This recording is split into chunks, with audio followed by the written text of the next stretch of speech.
Navruz bayrami tantanalarida hududlar o'z milliy an'analari, urf-odatlarini barchaga namoyish etishmoqda. Qashqadaryo viloyatining Mirishkor tumani ham ko'p millatli hudud sanaladi. U Turkmaniston davlati bilan chegara hududida joylashgan. O'z navbatida mirishkorliklar ham Navruzni ko'tarinki ruhda qarshi olishdi. Ushbu bayramda ishtirok etgan muxbirimiz Akbarali Xudoyberdiyevning hozirgi lavhasi aynan shu haqida. Qashqadaryo viloyatining Mirishkor tumanida Navruz bayrami o'zgacha va o'ziga xos ruhda nishonlanyapti.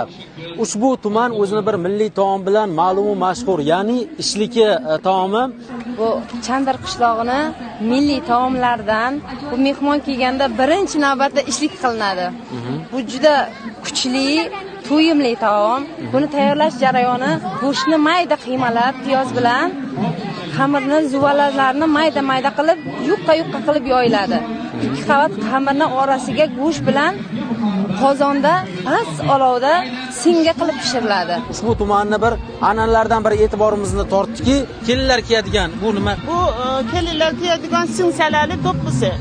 Do'ppi bu boshiga kiyib, anani uyidan o'sha tushayotgan kuyov bolanga kiyib boradi. Kelin ana shu libosi bilan kelinlik nimasi bilinadi-da.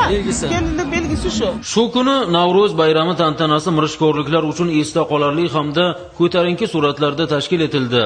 Dastavval tuman hokimi so'zga chiqib, bugungi kunda mamlakatimizda barcha soha tubdan rivojlanayotgani, ulkan o'zgarish va yangilanishlar ko'zga tashlanayotgani, natijada ushbu olis tumanda ham ko'pgina ishlar qilinayotganini yuksak mamnuniyat bilan qayd etdi. Aytish mumkinki, Navruz nafaqat milliy qadriyat va an'analarni ko'rsatadigan, qolaversa keksa hamda imkoniyat cheklangan, mehrga muhtoj insonlar holidan xabar olinadigan bayram hamdir. Yuzlab bemorlar, nuroniylar holidan xabar olinib, ijtimoiy himoyaga muhtoj, nogironligi bo'lgan fuqarolar uchun ishish moslamalari, nogironlik aravachilari va qo'ltiq tayoqlari yetkazib berildi. 50 nafar fuqarolarimizga sihatgohlarga yo'llanmalar berildi. Bundan tashqari bayramga prezident sovg'asi sifatida 3 ta maktab uchun yangi binolar qurib topshirildi.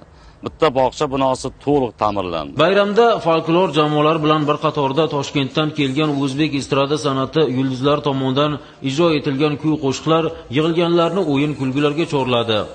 Umuman olganda Navruz tantanasi barchada katta qiziqish uyg'otdi.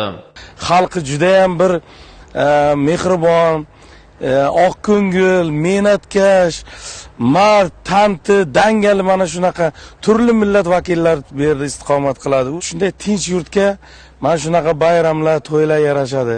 Bu kun Akbarali Xudoyberdiyev, Javohir Kengboyev, Qashqadaryo.